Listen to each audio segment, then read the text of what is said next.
Last happy birthday అండి. So Kiran గారు, మీరు ఎంచుకునేటువంటి కథల్లో ఎంత నిజాయితీ ఉంటుందో ప్రేక్షకులని థియేటర్లకు రప్పించడంలో మీ మాటల్లో అంతే నిజాయితీ ఈ 2 సినిమాల విషయంలో ప్రూవ్ అయింది.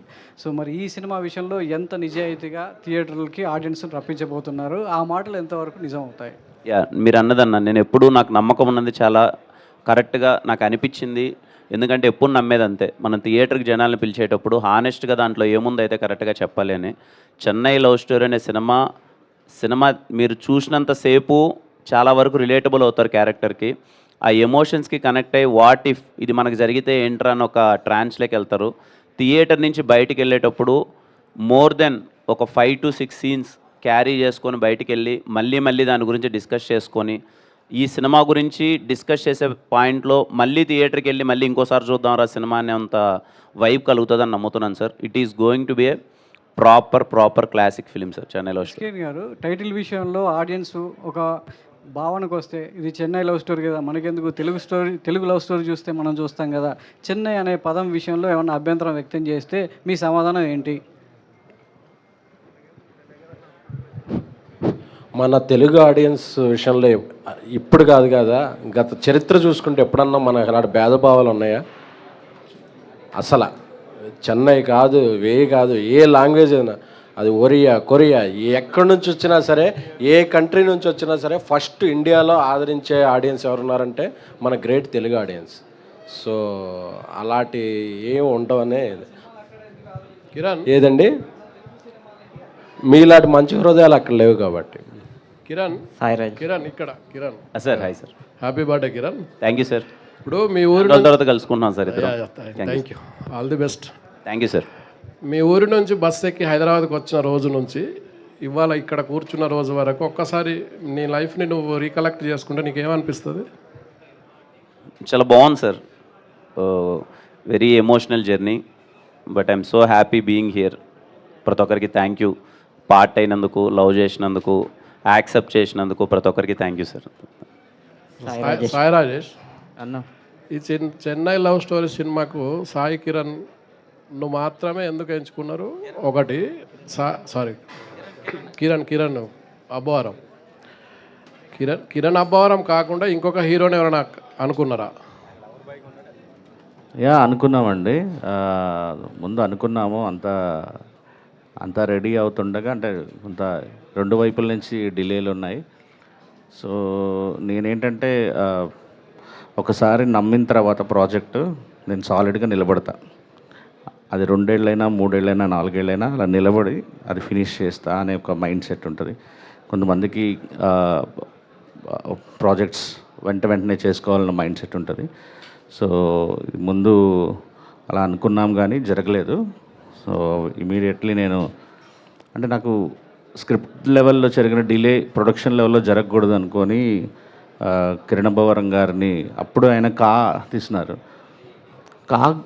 సక్సెస్ అయిందని కాదు కానీ ఆ ఇన్నోసెన్స్, అందరూ ఆయన మాస్ చూశారు కానీ నాకు రవికి ఆయనలో ఒక ఇన్నోసెన్స్ విపరీతంగా అనిపిస్తుండేది. సో ఇప్పుడు హిట్ వచ్చింది కాబట్టి ఇమీడియట్లీ మనం అడిగితే ఆయన చుట్టూ ఇప్పుడు ప్రొడ్యూసర్లు తిరుగుతున్నారు. ఆ టైంలో చేస్తారా చేయరా అనుకున్నాం కానీ అన్న మాకు ఇమీడియట్లీ డేట్లు ఇస్తే మేము అప్పుడే మొదలు పెట్టగలం అంటే 100% అని చెప్పి తీసుకున్నారు. మీరు చూస్తే ఈ సినిమా ఆయన తప్ప ఇంకెవరిని చూసుకోలేమనిపిస్తుంది. సాయి రాజేష్ గారు ఇక్కడ చెన్నై లవ్ స్టోరీ కంటెంట్ అంతా చాలా బాగుంది. అయితే యాక్చువల్గా ఈ మధ్య వస్తున్న అంటే హీరో మూవీస్ అన్నీ చూసుకుంటే మన శంకర్ వరప్రసాద్ కానీ, మా ఇంటి బంగారం కానీ, లెనిన్ కానీ, ఇవన్నీ ఏంటంటే మనకి ఫ్యామిలీ ఆడియన్స్కి కనెక్ట్ అయితే కాన్స్టెంట్గా రన్ ఉంటుంది, అలాగే థియేటర్కి ఫుట్ఫాల్స్ పెరుగుతున్నాయి.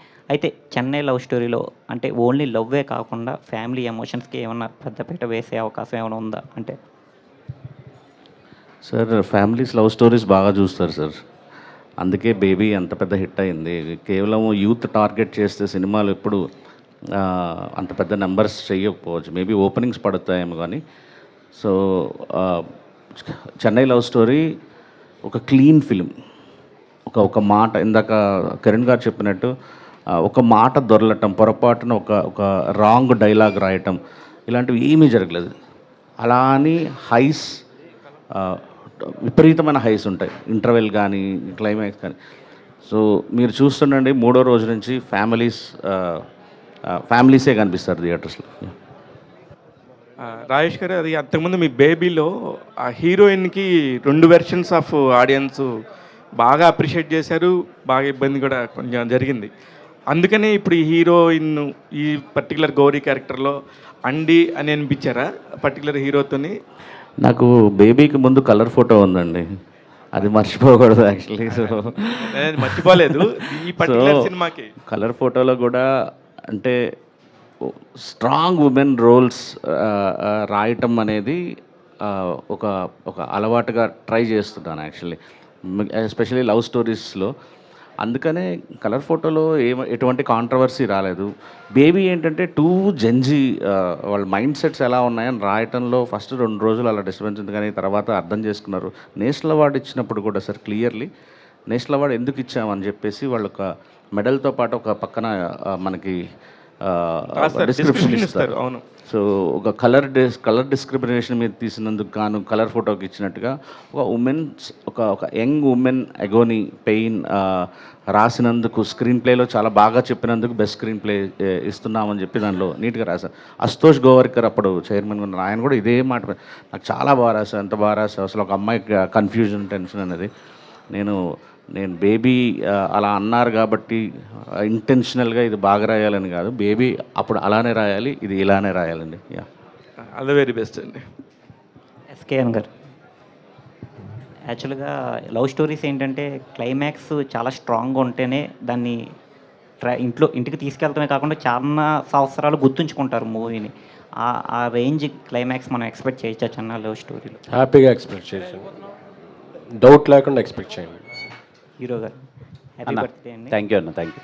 యాక్చువల్గా మీరు ఇందాక మీరు అన్నారు జననాయకన్ రాకపోతే బెటరు అని చెప్పి అన్నారు. కాకపోతే మీరు ఎప్పుడు మొన్న వచ్చినప్పుడు అమరన్ 2 సక్సెస్ అయినాయి, కే ర్యాంప్ వచ్చినప్పుడు అలాగే డ్యూడ్ కూడా సక్సెస్ అయింది. అలాగే ఇప్పుడు కూడా మీరు పోటీలు వచ్చి సక్సెస్ కొడితేనే ఆ కిక్ వేరే ఉంటుంది. లేదు సార్, అంటే పోటీలో సక్సెస్ కొడితే కిక్ వేరే ఉంటుంది, కానీ లాస్ట్ 2 టైమ్స్ బాగా ఎక్కువ ప్రెషర్ అయిపోయింది. ఈసారి అన్నీ ఎస్కేఎన్ గారు అన్నట్టు అన్నీ జాగ్రత్త పడి వేరే సినిమాలకి స్కోప్ ఇచ్చేసి ఈసారి ప్రాపర్గా ఈ కథకి నాకేందంటే ఈ కథను ఎందుకో చాలా గట్టిగా నమ్మున్నాను సార్. సినిమా చాలా బాగొచ్చింది, ఈ సినిమాని మన వాళ్ళు అందరూ వచ్చేసి ప్యాక్డ్ థియేటర్స్లో గోల్గా చూడాలి, ఎంజాయ్ చేయాలని అనుకున్నాను. అందుకని ప్రాపర్ సరే ఈసారి సోలో డేట్ పడుతుంది, హ్యాపీగా మంచిగా ఉంటుంది అనుకున్నాను. జననాయకన్ వస్తుంది, but yeah happy. I wish all the best for CM Vijay సార్కి.